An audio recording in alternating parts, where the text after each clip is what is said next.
Nesta manhã nós temos mais um convidado, Gustavo Kozuka.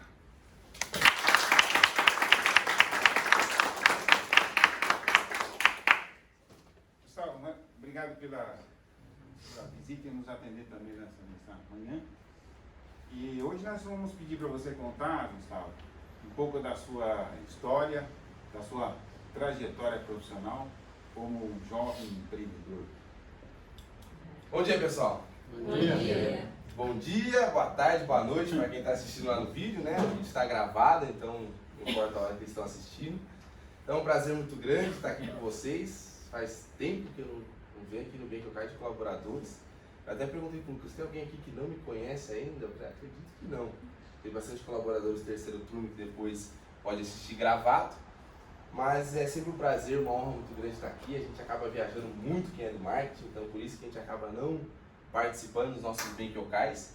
Mas todos os áudios que vocês fazem aqui, eu escuto sem exceção. Todos, pode perguntar qualquer um, viu, Titi? Tá me olhando aí, ó. BankOK de líderes, BankOK de colaboradores.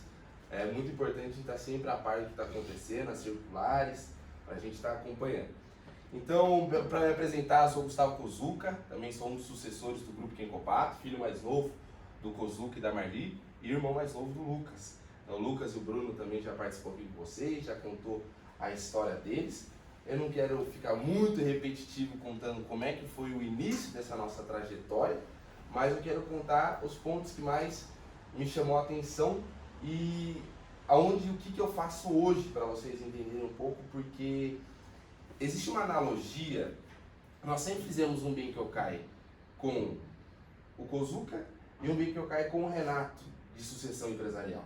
Então, para a gente aprender a realmente pensar na empresa. E sempre teve ali falas, sempre ali teve conhecimento que a gente usa até hoje, todos os dias. Então, um deles que o Renato sempre deixou claro para a gente, ele fala que uma ação, uma tarefa muito difícil de fazer é pensar. Então, às vezes a gente fala que não, é algo muito rápido, muito prático, mas aí para você refletir, você também que está assistindo aí, qual foi a última vez que você ficou parado, quieto, 30 minutos, só pensando? É muito difícil, né? Ou a gente está se ocupando com o celular, ou a gente está se ocupando lendo um e-mail, ou a gente está se ocupando escutando uma música, mas parar, refletir, quieto, pensar sobre um problema que você tem lá em casa, sobre um problema que você tem aqui na empresa, que você precisa solucionar, você tem que tirar um tempo para isso.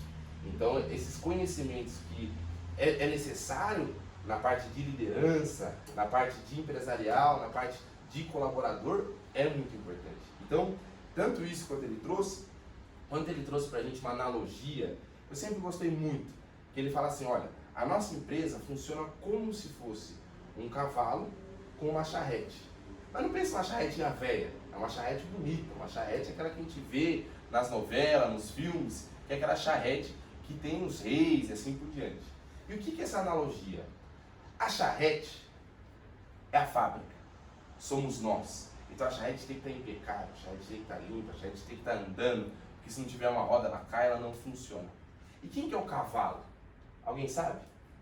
Alguém chutaria? O distribuidor. Então o cavalo é a nossa máquina de vendas, é o nosso distribuidor. Então, além de nós também sermos um ser vivo, mas ali o cavalo é um ser vivo que se você não tratar dele, ele vai adoecer. E aí como é que vai ficar a velocidade da charrete? Então adianta alguma coisa a gente ter uma charrete maravilhosa, com tudo funcionando muito bem, e olhando só para ela e cuidando dela, e o cavalo está morrendo de sede, e o cavalo está fraco, e o cavalo está doente. Então, as duas têm extrema importância, e importância por igual. Só que o que o Renato sempre trouxe pra gente, e aí era a área do Kozuka na época, então lá atrás o Kozuka cuidava do cavalo e o Renato cuidava da charrete. Então, ele já conversava com a gente da importância de você ter alguém para cuidar, para olhar 24 horas pro cavalo, que é realmente o que está puxando. Nós somos a consequência de um bom trabalho sendo feito ali na frente.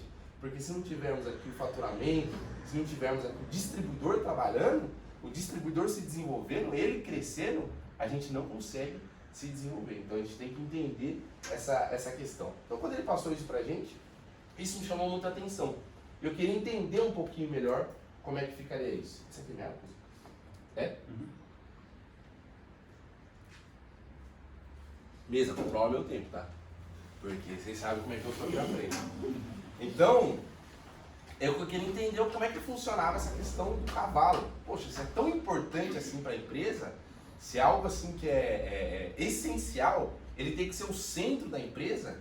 A empresa ela tem que trabalhar em volta dela, inclusive o meu trabalho, o trabalho do Kozuko, o trabalho do Lucas, o trabalho do Bruno, do Renato, dos sócios. Não é os sócios mais importantes, e sim quem está ali no centro. A gente tem que estar sempre atento a ele, ao nosso empreendedor, ao nosso distribuidor. Então eu queria entender como é que funcionava isso. E aí, vocês acompanharam pela história, principalmente que o Lucas contou para vocês, em que a gente passou por todos os departamentos. E isso formou uma base fundamental para a gente. Então, eu também sou muito agradecido, principalmente aos colaboradores com mais tempo de casa. Se eu citar o nome, vou acabar esquecendo alguns aqui, mas vamos falar da liderança, que está sempre sentando junto com a gente, que é o Vadinho, que está junto com a gente, o seu Walter também, que é das antigas lá, da parte de produção. Enfim, Thiago estava começando a trabalhar, eu também estava começando junto com ele na época. Então eu tenho marcas até hoje, aqui o meu dedo cheio de ponto, quando eu cortei o dedo naquelas facas lá. Aí não sei qual que é a faca afiada, do Paulo era forte na época, ó. Hoje não sei como é que tá essa faca aí. Então, ó, rasguei dedo, cortei de tudo, mas realmente colocando a mão na massa para aprender e entender a importância que tem de todos os processos da empresa para a empresa funcionar. Então não tem ninguém mais importante que ninguém, não é porque uma pessoa às vezes está em um local que não tem muito contato com a rede de distribuidores, que não tem aquele glamour, que ela não é importante para a empresa. Pelo contrário, todos os colaboradores, ele tem a sua responsabilidade e ele tem a sua importância. Sem ele, Bruno tem muito também essa analogia, um corpo humano. Se você adoecer seu ombro, você não vai conseguir trabalhar direito. Você vai jogar uma bola, mas está com dor no ombro, vai te afetar lá no rendimento seu. Então, a gente tem toda essa importância. Então, depois que a gente passou por toda essa etapa, cada um acabou se encaixando naquilo que mais se identificou.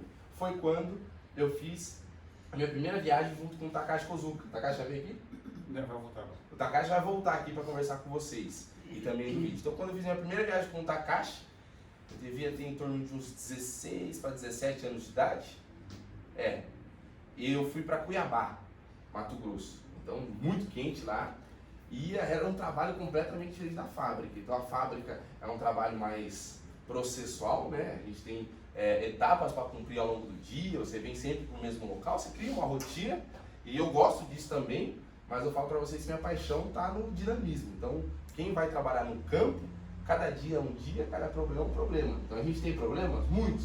Né? Tem muitos problemas para resolver, mas são todos diferentes, isso que é bom. Então, cada distribuidor tem que lidar de um jeito, é um problema de um jeito, um cliente. E isso que eu me encantei. Então, quando eu fui viajar com o Takashi, nós fizemos alguns treinamentos lá na liderança de lá. Eu falei, puxa, esse negócio aqui é maravilhoso. Depois eu fui junto com o Ulisses para Tocantins, também no mesmo mês, se eu não me engano, então foi as minhas primeiras viagens, eu fui com os 2 executivos da empresa. Aí eu falei, nossa, isso aqui que eu quero fazer é o que eu mais me apaixonei aqui dentro da empresa, porque o que eu mais gostei é que você trabalha com pessoas, todo mundo trabalha aqui com pessoas, até mesmo dentro de casa, e não é fácil assim, não é tão simples, né? Agora, quando você trabalha como diz nosso grande treinador Seiji Sakamoto, você trabalhar com pessoas que são independentes, o que significa isso? A pessoa não tem nenhum vínculo comigo empregatício. Então, ela não me deve nada de responsabilidade, eu não devo nada para ela de obrigações mensais, assim por diante. Então, a gente está ali por quê? Porque nós temos um interesse alinhado. Então, aquilo que interessa para ele é aquilo que interessa para mim. Então, com isso, a gente tem que fazer fluir a nossa questão de respeito, a nossa questão de educação. Então, por que o Kozuka sempre falou isso? Por que um distribuidor vai sentar numa sala e escutar você? E, além de escutar, pegar o que você falar, colocar na prática. Ir para campo e implementar isso e mudar o resultado dele. Ele só vai fazer isso se ele te respeitar como líder. Ele só vai fazer isso se ele concordar com a série de raciocínio. Então, você tem que ter uma postura para isso. Então, quando eu vi isso acontecer, eu comecei a me entender um pouco mais em cima dessa área. Então, hoje, o que eu mais faço é trabalhar com os líderes, é trabalhar com pessoas que estão buscando uma oportunidade de empreender, de começar algo novo. E não tem barreira para ninguém. Então, eu trabalho tanto gente com 20 anos de idade, até pessoas com 80 anos de idade. Pessoas que estão começando uma carreira, às vezes estão no negativo, estão lá devendo, isso não tem demérito nenhum, mas ele precisa de uma ferramenta para solucionar. Até pessoas que são muito